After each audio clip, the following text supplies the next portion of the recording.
Welcome to food masala. நோன்பு காலத்துக்கு இந்த மாதிரி தேங்காய் பாலில் பாஸ்மதி அரிசி வச்சு சோறு சமைச்சு பாருங்கள். இது செய்கிறதுக்கு நான் நெய் இல்லாட்டி கொஞ்சம் ஆயில் போட்டு பட்டை கிராம்பு ஏலக்காய் சேர்த்துக்கிறேன்னா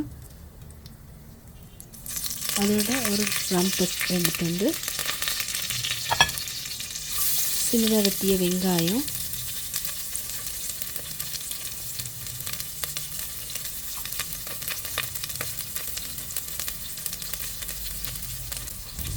இஞ்சி பூண்டு பேஸ்ட், ஒரு கஜு கொஞ்சம், பிரான்ஸ் கொஞ்சம்,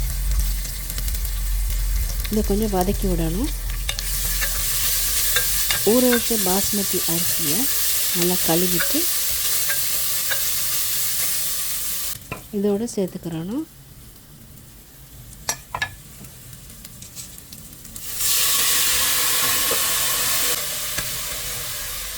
தேவையான அளவு உப்பு சேர்த்து தேங்காய் பாலில் ரெண்டாவது மூணாவது பால் ரெண்டையும் சேர்த்து 2 டம்ளர் சேர்த்துருக்கேன்.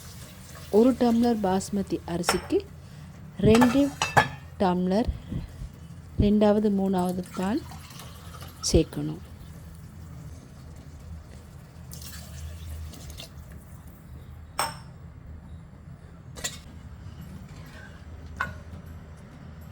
பிறகு இதை நல்லா மூடி கிளறி விட்டுட்டு நல்லா மூடி ஒரு விசில் வந்தாலும் ஒரு 5 நிமிஷம் அப்படியே வச்சுட்டு ஓப்பன் பண்ணி பார்த்தா இந்த மாதிரி பொல பொலன்னு பாஸ்மதி சோறு சமைச்சு எடுத்துக்கிறலாம்.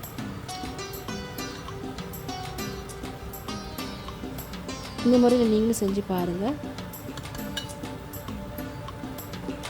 இந்த வீடியோ பார்த்ததுக்கு ரொம்ப நன்றி. வணக்கம்.